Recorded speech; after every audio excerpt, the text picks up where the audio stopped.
the Tajaparu River in Amazonia, northern Brazil.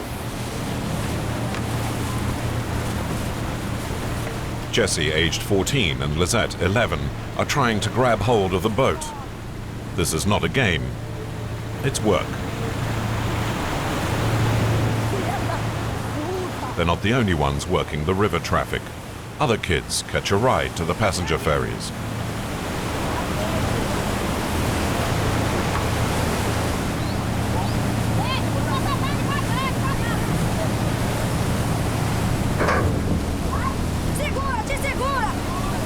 Take care. Careful, watch it. Come on, get on. Get up. Get on in front. Just below them, the ferry's propeller. Push there, this way. Come on.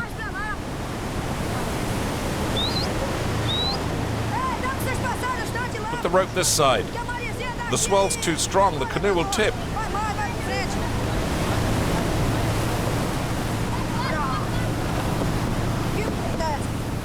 Oh, I'm not going to let it go under.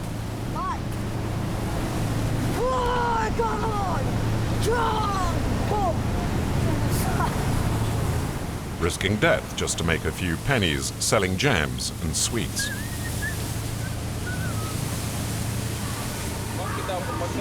How much for the palm sweets? 2 reals. Are they any good? Did you buy them or make them yourself? Oh, I brought them up river. No, they're not rotten, are they? No, they're good. They've got preservatives.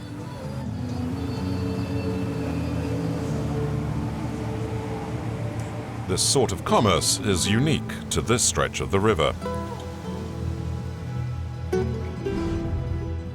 Here, the Tajapura is at its narrowest, and the boats pass close to the shore.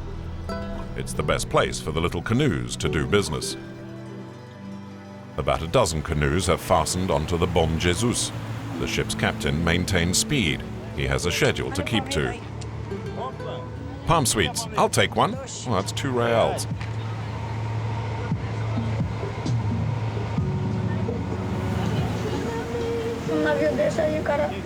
Well, ships this size, it's a dangerous business going alongside. They're huge. And they move very quickly. But it's how we earn our daily bread, make our living.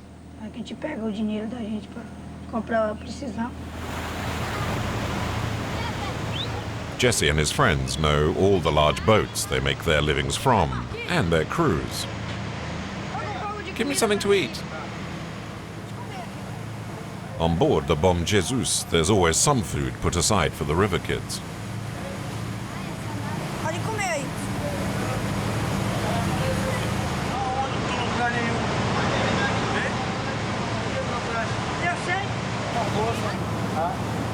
You know, sometimes there are accidents.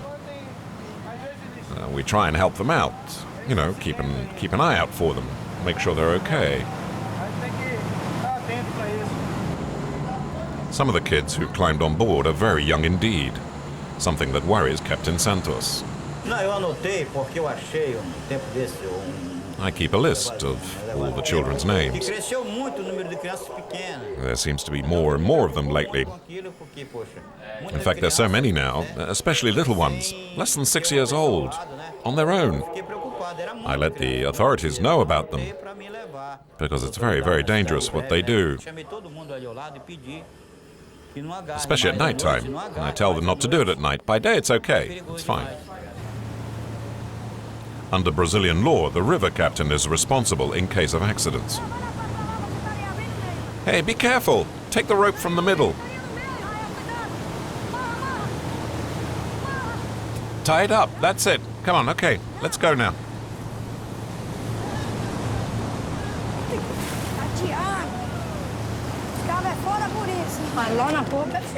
It's very dangerous, especially at the stern. It's treacherous. It's scary. I'm usually in a cold sweat.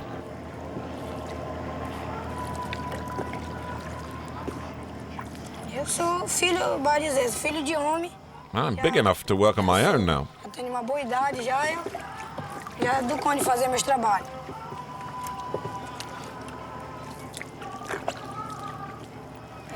I lost one pot of palm sweets. but I sold 3. Três potes. He can neither read nor write, but Jesse knows how to count his profits. 7 reals. About $3.50, a small contribution to his family's income. Jesse's the youngest of 12 children. His mother, Benedicta, who's almost 60, wakes him each morning.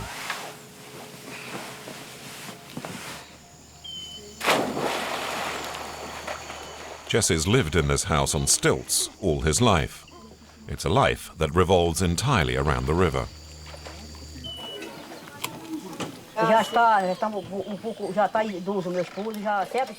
My husband's too old to work now.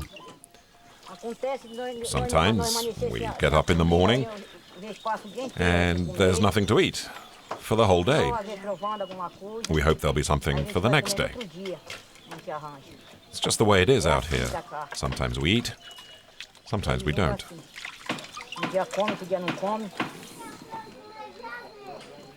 It's a large family, 12 adults and 16 children. The kids could swim before they could walk.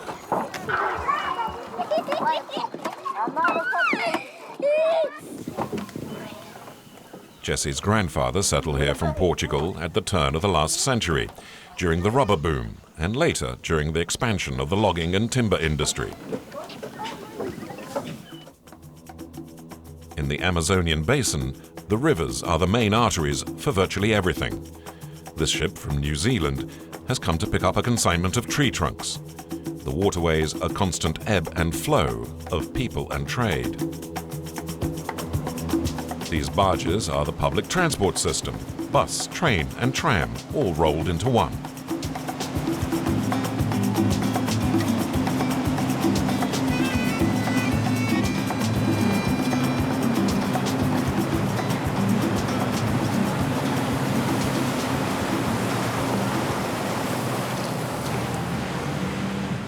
The hardest ships to get onto, though, are the passenger ferries.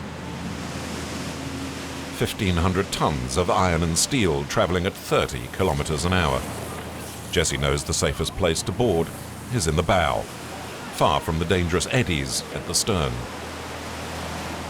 At the back, the last canoe is in trouble. It's slowly filling up.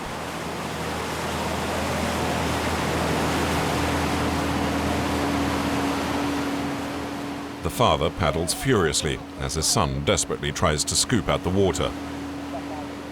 In the end, they dive out to prevent the canoe from sinking. The most important thing is to save their merchandise.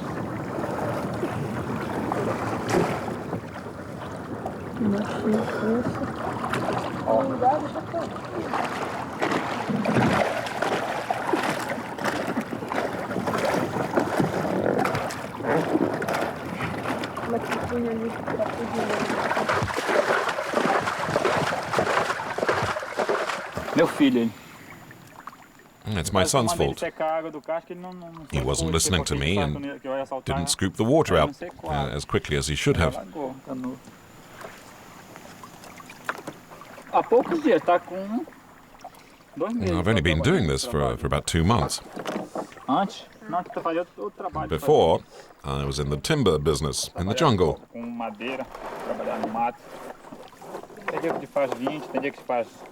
I could make about $10 or $15 a day, or nothing at all, it depended. Do you make more now with your canoe? Yes, I earn something every day, at least, not like before. But today it's a big loss. I've lost all the money I had, about $10.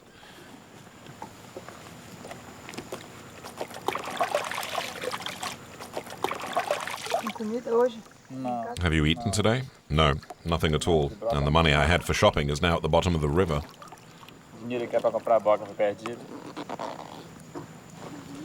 Manuel Fernandez, his son, and the rest of his family hope the next day will be better and that there will be something to eat. On his boat, however, Jesse's still doing deals. Give me a dozen. That's $1.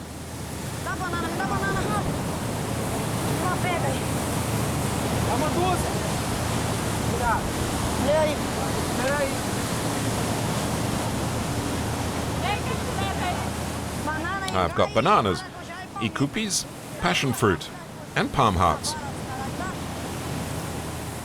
Some of the passengers, despite being fully aware of the risks kids like Jesse take, still try and haggle over the price. Hey, there's only 6 bananas. No, they're all here. 8 bananas. Give me a few more. No, that's it now.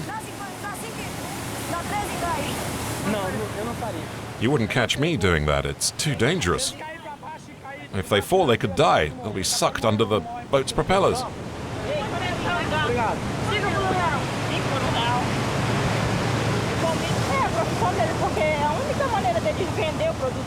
It's their work. They climb onto the boats that go up and down the river to Belém. It's part of the river trade. A river trade Jesse's been doing every day of the week since he was 10 years old. In all, he's only ever attended school for a month. It's an hour away by canoe.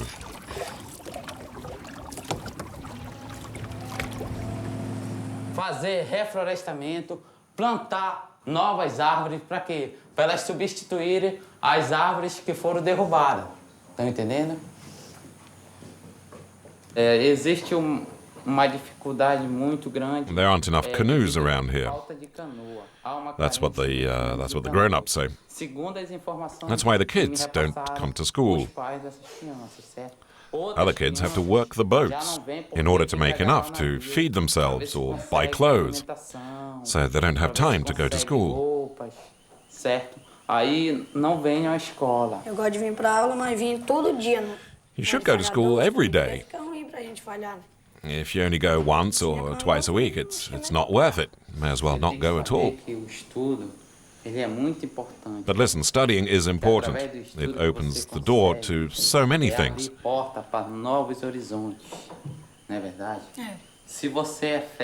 You're already good at getting onto boats, so if you knew how to read and write, you'd be a king.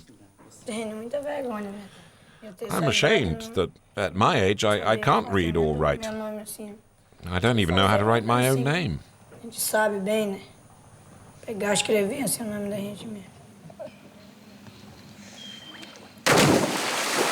Instead, Jesse's school is the river and the jungle.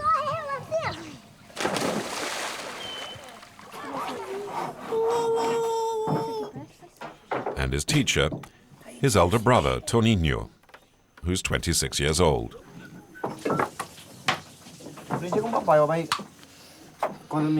My dad taught me how to make cartridges. Now I'm teaching Jesse.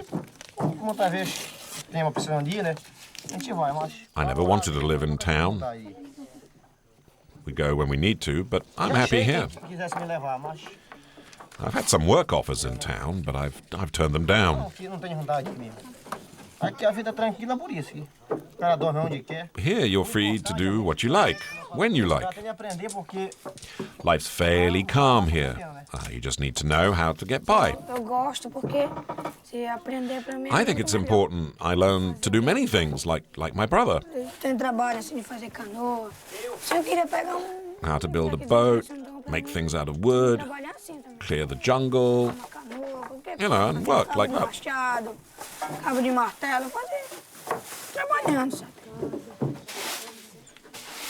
Jesse's family has always preferred life along the river, living off the river trade and hunting.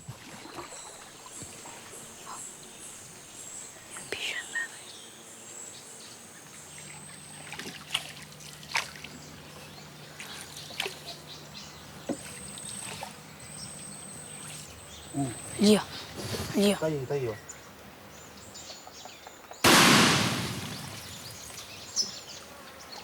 Você vê como o cara é bom de pontaria? Ó. Espia bem na cabeça, só na cabeça. He got him right in the head, right where he was aiming. Bem na cabeça. É comboio o nome dela. Essa marca de cobra que morde o cara. Ela morde o cara. That's a comboy, a poisonous snake. O cara passa, tem vez. Isso é bicho que o cara não pode deixar ela viva. Tem de matar. It's the kind of snake that will bite you straight away. Ela mata cristão. And if you're bitten, you'll die. Cristão, muitas vezes ela mata o cara.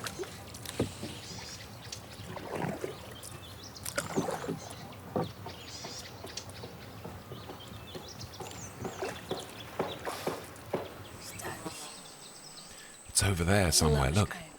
I'm going to go up and get it.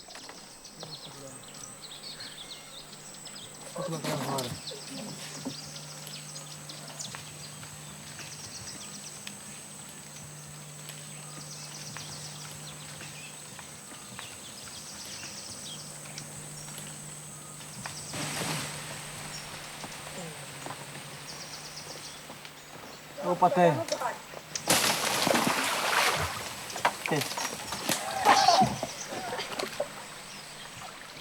Sloths fetch up to $15. They're considered a delicacy. This one, however, is too young, so he'll live to see another day. I've seen lots of kids my age in town, even younger, smoking drugs or sniffing glue. They hang around looking for things to steal. Sometimes the police arrest them. Never happens to me. I've got a mum and dad.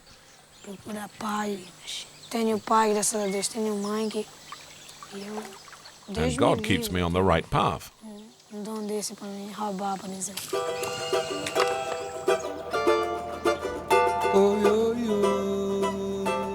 On the ferries Jesse watches sail by his house every day are many who've come to seek their fortune in the heart of the Amazon forests.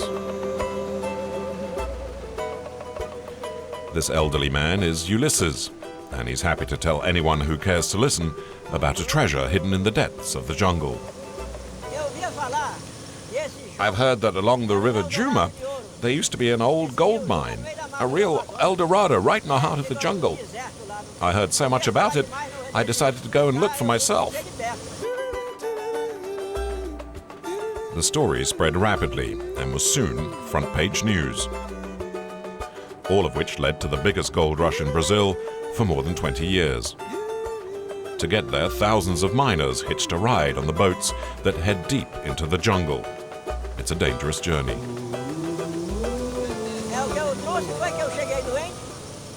I got real sick down there. Stomach pains, fevers. I think it was malaria. In the end, I had to give up. I went back home.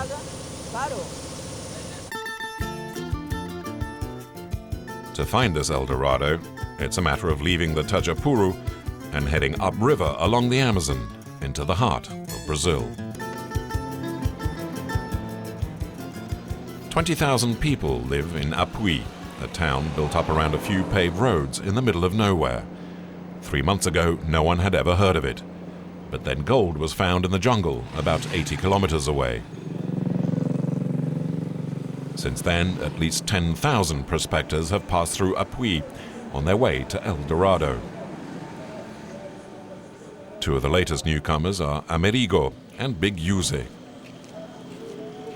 Field laborers, they've left behind wives and children to travel the 2,000 kilometers it's taken them to get here.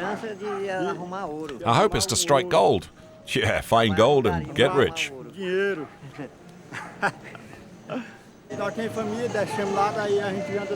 We've left our families back home to come and look for the gold in order to feed our children.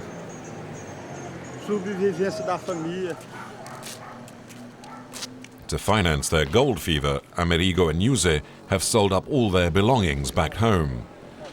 All they've left their families is a TV set and a sack of rice. 10 days into their journey, and they're already short of money, which might make renting a four-wheel drive for the final leg of the journey a problem.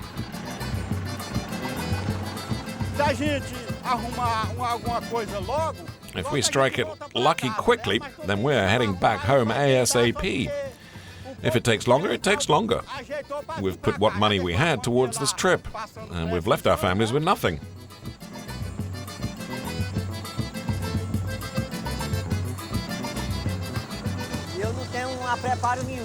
I've no experience of being a miner or a prospector. I just trust in my courage. That's all I've got. Looking for gold is a real adventure. We've no idea how it might turn out. We're risking everything, including our lives.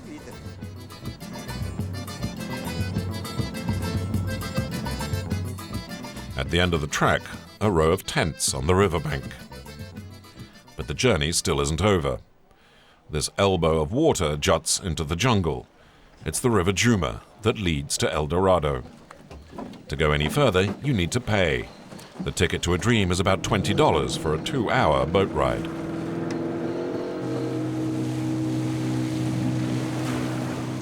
We're nervous because gold mines are dangerous places.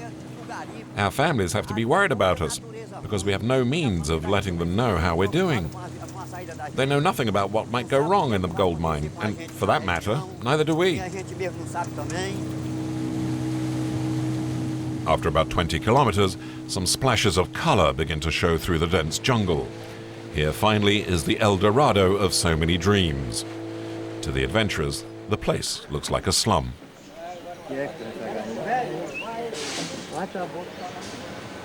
Makeshift huts, plastic bags as roofs. About 3,000 or 4,000 people live here.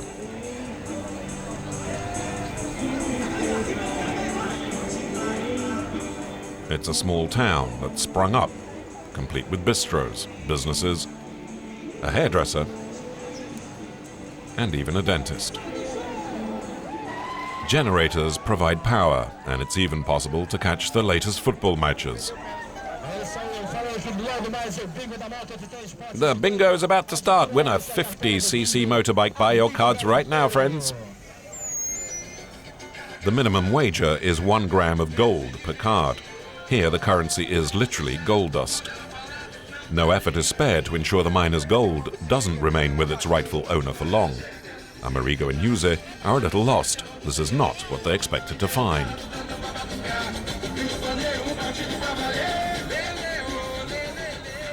There's even a large food store, where almost anything, it seems, can be bought for about double its normal price.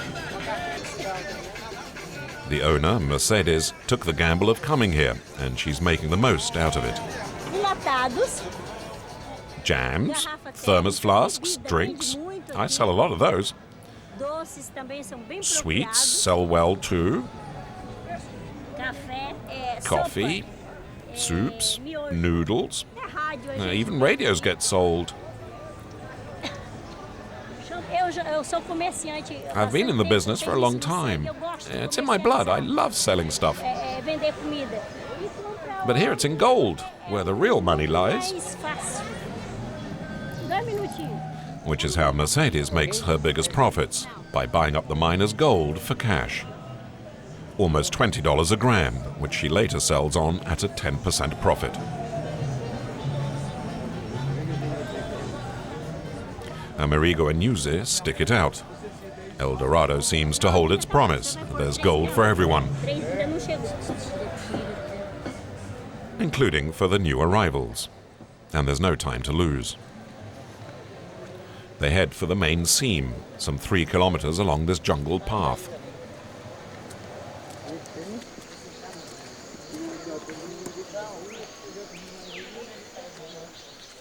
The whole forest seems to have been turned into a building site, with huts and holes scattered everywhere.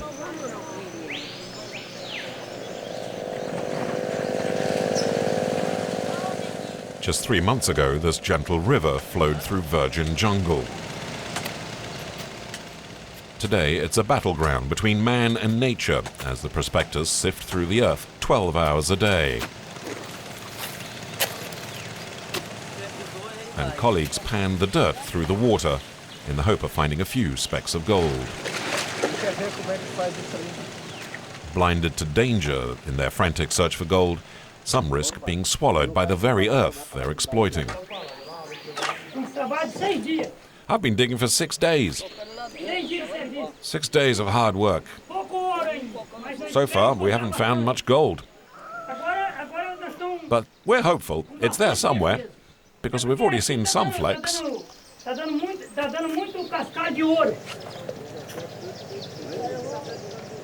The scenes around them shake Yuze and Amerigo's dream of riches. My first impression is that there's a lot of suffering out here. An impression that's soon confirmed as they're repeatedly told there's nothing left for them.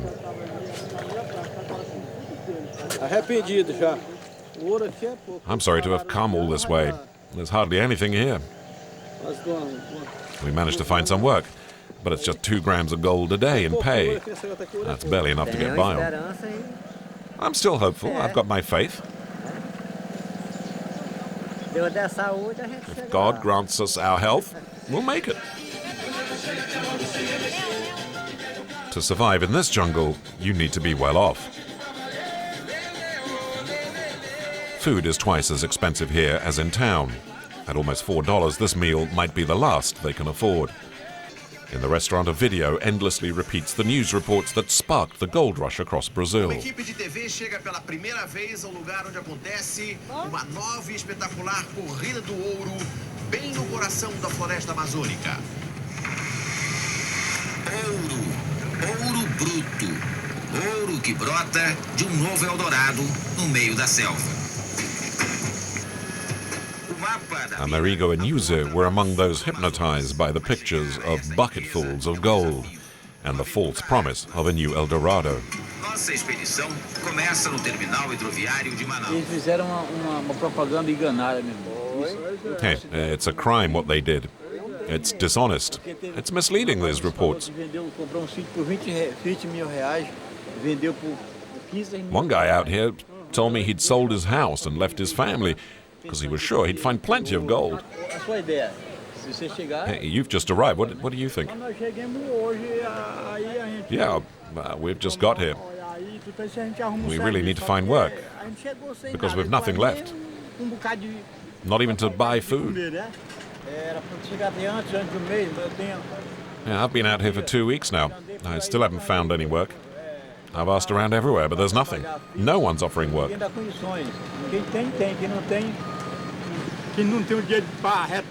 haven't even got enough money to go back. We're going to have to scrape a living just to leave. Scraping together enough just to leave is something Maria knows all about. She survives by selling alcohol to the gold hunters.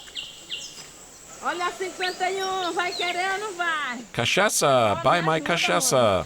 Já tô morto de cansado. Help me out, brother. Don't you have any money to buy anything? Eu ando e volto pro mesmo lugar. It took Maria just a couple of days to realize the gold mine story was a fake. O anel do dedo tá empenhado. I pawned my wedding ring for about $35 to pay for the journey out here by boat. $35. And now I'm killing myself trying to earn that much to get my ring back and buy a ticket home. Maria was just one of the thousands of people who'd been duped into believing they'd get rich quick because of the TV reports. Now she says it's only the TV that can shatter the illusion it created, that of a river gushing gold. Everyone in Brazil thinks there's gold here, but in fact, there's hardly any. I haven't seen a single gram ever since I got here. Not one. And yet there are some who more than manage to make ends meet. Most are at the far top end of the known gold deposits. It's an area the prospectors have dubbed La Grota Rica, the rich seam. It's where the most gold has been found. 12 people share the production rights. They've created a cooperative whose authority no one dares challenge.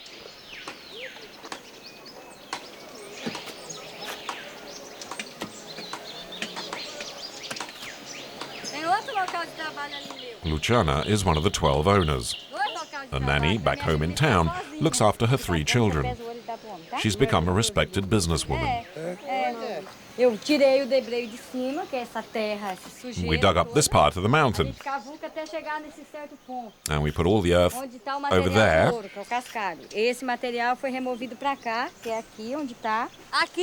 And in there, that's where the gold was. Here's the next step. You have to turn the earth, mixing it really well to make a kind of liquidy paste, which is important before washing and dissolving the earth in the river. That happens in this machine. The gold remains here in the sieve, and also at the bottom down there, because it's heavier than the earth that washes away.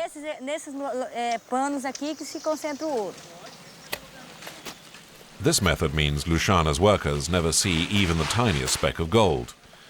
That remains hidden from view in the sieve. The only way to recover the tiny pellets of gold is to stop the machine and dismantle part of the equipment. A privilege shared only by the owners. Luciana is unwilling to say exactly how much money she makes. I can't give you exact figures of what I earn. It depends. You never know how much gold you'll find. Sometimes it's 10 grams, other times 20, 30, 40 grams.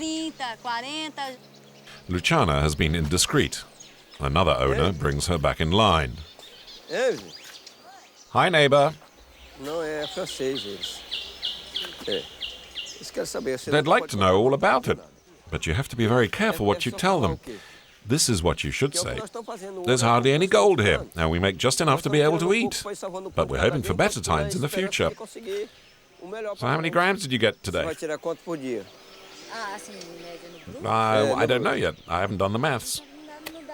Well, tell them you only find 1 gram a day. That's what you make.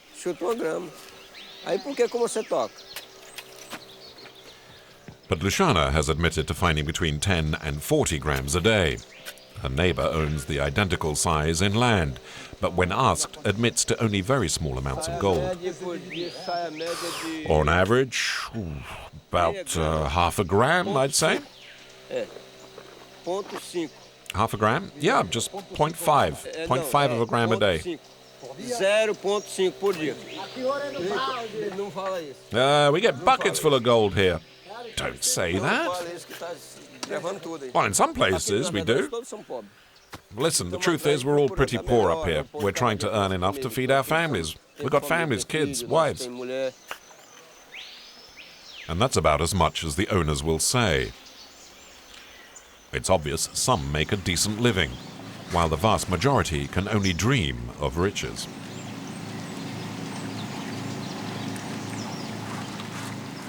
For those who do find the odd gram, the night gives rise to some terrible temptations. In the camp's bars, a good day's work can disappear in just an hour.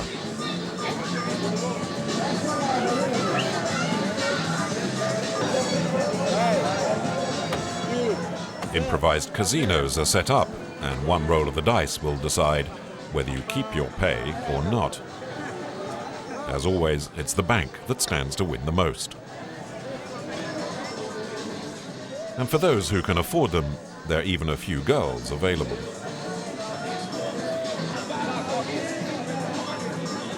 In this ambiance, one name is repeated more than most: Ze Capeta, literally Joe the Devil. It's a name to be respected, if not feared, because Joe the Devil is the local godfather. He lays claim to being the sole owner of the entire gold mining operation. He may look harmless, but make no mistake, the man means business. Each prospector has to pay him 8%, an unwritten rule he knows how to enforce. Those who know the rules around here know the boss's cut is not up for discussion. But unfortunately, in the early days of the gold rush, there were a few who caused me some problems. Nowadays, there are no more problems, and everyone pays their cut without fuss, and Joe the Devil talks freely about business. I've made about 4 kilos of gold so far, but if you believe what some say, it should be a lot more. What I read in the press makes me very upset sometimes. They claim I get such and such amount of gold. It's rubbish. Still, I have to admit I'm doing all right. I've been able to buy a small house for my family, something which wouldn't have been possible before.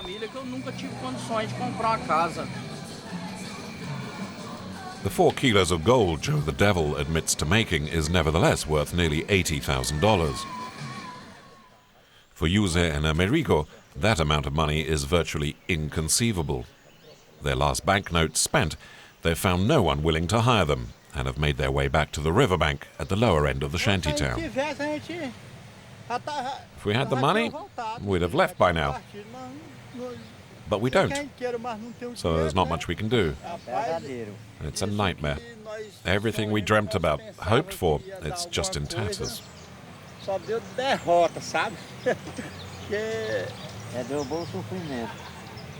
were hard up before, now it's even worse.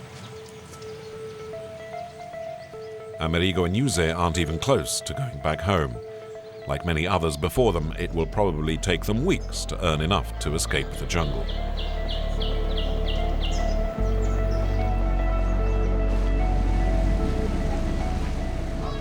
Back on the Tajapura River and the young canoeists. A short distance from Jesse's house, a group of beggars has shown up.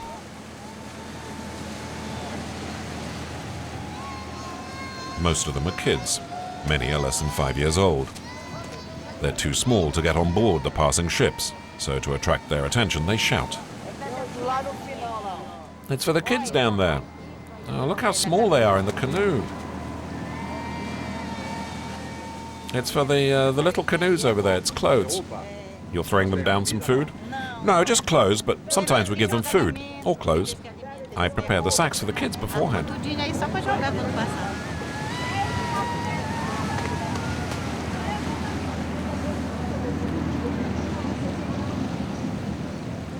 Further down, the young river traders are as numerous as ever.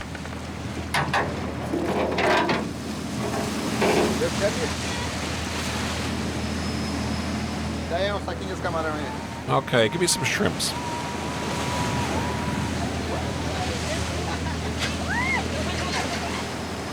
About a dozen canoes have fastened themselves to the ferry, but oddly, Jesse is absent.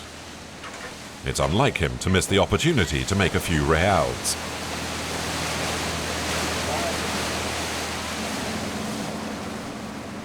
Something's changed on the river. The ferries still allow the kids to climb aboard, but the crewmen on the merchant ships and barges have become less accommodating. These kids will soon find out for themselves. On the barge, they're not welcome.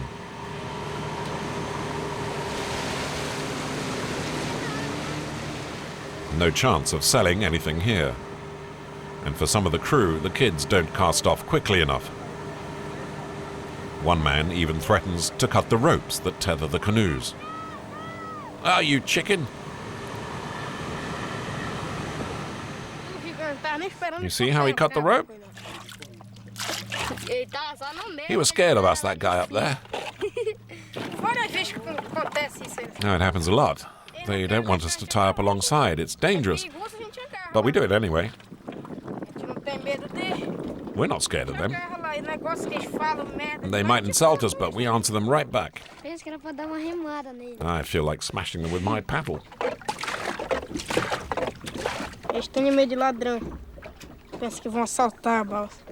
Yeah, they're scared of thieves. They think we're going to loot their barge.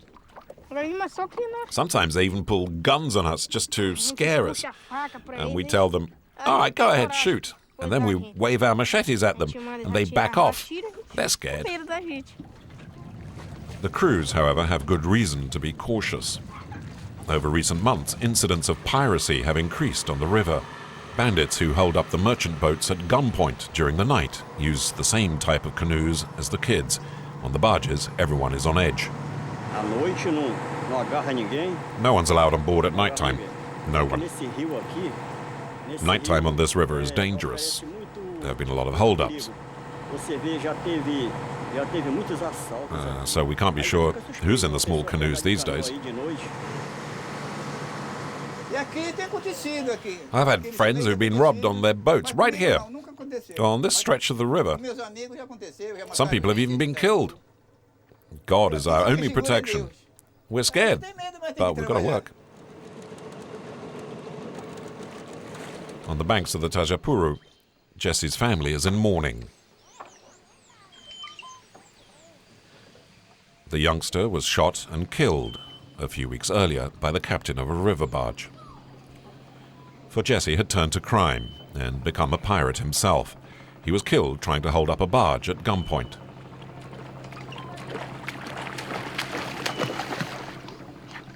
Claudio, one of Jesse's older brothers, also took part in the robbery attempt, but could do nothing to save his brother. He was fastening his canoe to the side of the barge, and then he climbed on board, and someone shot him. At first I thought he was joking about being shot, and I told him to shut up. But he insisted that he'd been shot. The bullet hit him in the throat, but I couldn't see the wound because he had his hands over it. He ran and jumped into the water. When he surfaced, the guy on the boat shot him again in the back.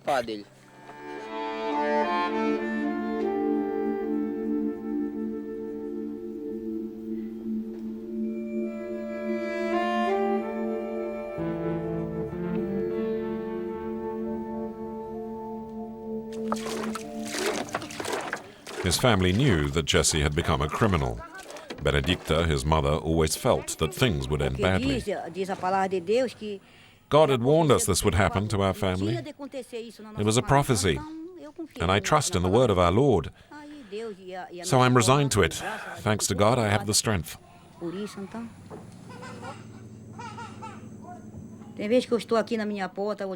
Sometimes I stand in the doorway and look at the barges that go by. And then I pray to Jesus to protect the little children that tie up alongside the boats. May God prevent what happened to my boy from happening to the other children. Everyone on the river is marked by Jesse's death. The youngsters have made a habit of visiting Jesse's grave in the riverside cemetery.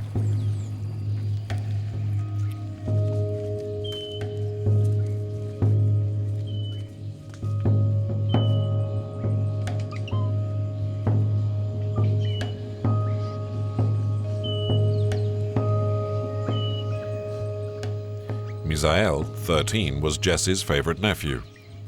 He's taken over now, along with his brother Simiel and his cousin Claudio, both aged 12. He was always good to us.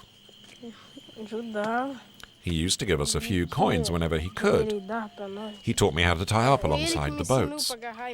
I used to go in the canoe with him, and he taught me how to attach the ropes on the tires along the hulls of the ships.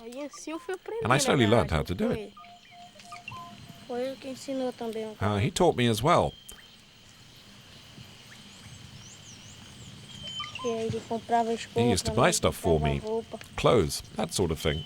He was my favorite uncle.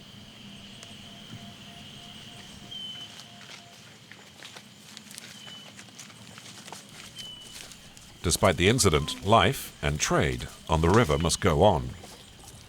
For the children of the Rio, there's no alternative. The best-selling item is the ingas, a jungle fruit that's only found around this stretch of the river, and which is much in demand with the passengers on the ferries. Misael, Claudio and Simiel know where to find them, but it's a dangerous harvest. The fruit is found only at the top of some trees, often more than 30 meters above ground.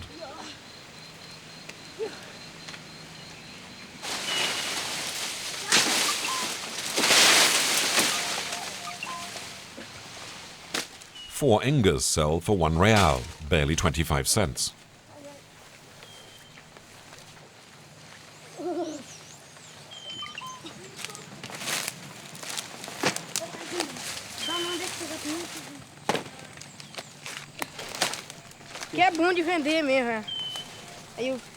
It sells really well because the people on the boats love them.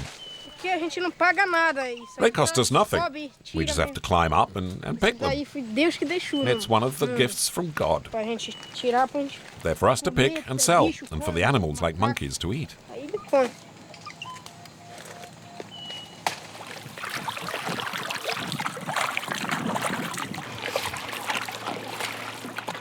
The Manaus ferry is on time.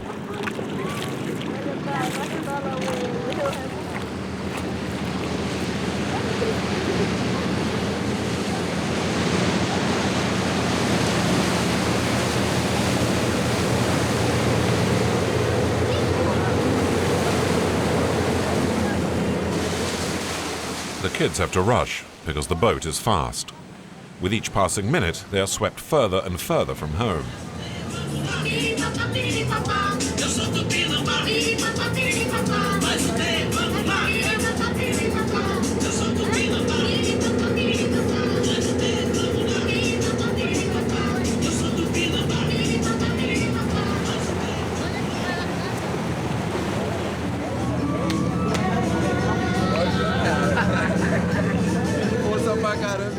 you're strong, you are. Oh, this is much better than what you find in the shops. These are the real things. In half an hour, the kids have made barely $4. Only 7 reals, not 8. My brother's made some money too. The kids have followed the ferry for 15 kilometers downriver. To avoid having to paddle all the way back, Misael and the others hitch a ride alongside a barge heading upriver.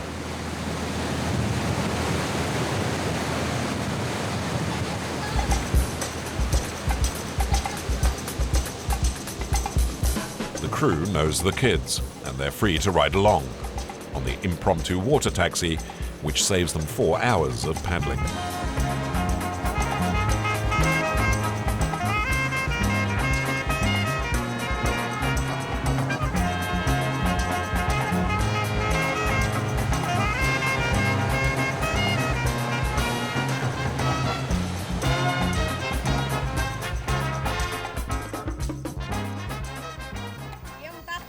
We've caught an armadillo.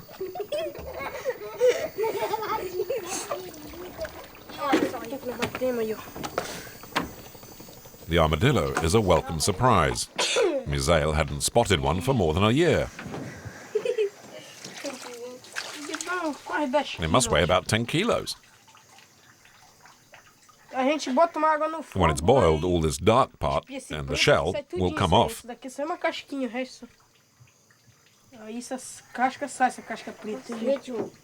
It'll go in the pot, and when it's ready, we'll eat it.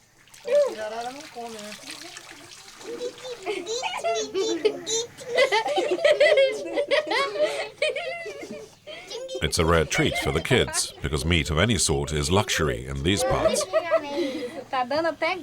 They enjoyed the hunt. They managed to kill an armadillo without a gun.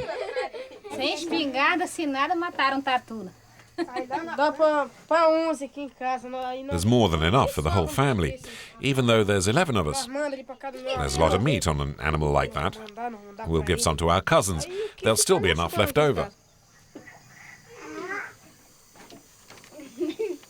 The next day, there'll be plenty to go round. Overexcited by the hunt, the kids have no intention of going to sleep yet.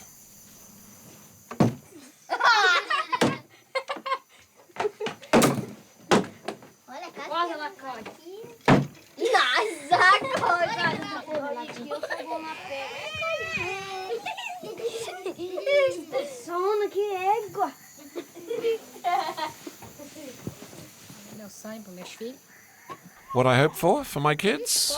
Well, that one day they'll have a better life and no longer have to work the boats. They spend all the day on the river, and I'm worried sick about them.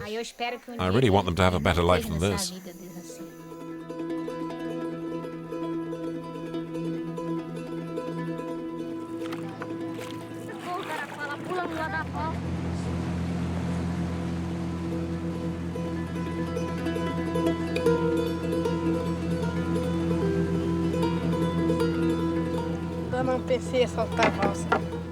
I don't want to rob the barges, become a pirate. There's no point.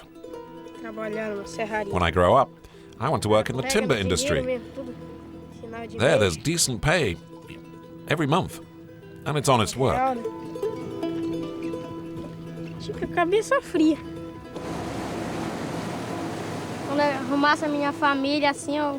Me, when I've got my own family, I want to be a footballer. Just like Zidane, and score lots of goals. I'll be the best, and be able to help my family out. Me too. I want to work when I'm big. Work on a boat. I'll be captain.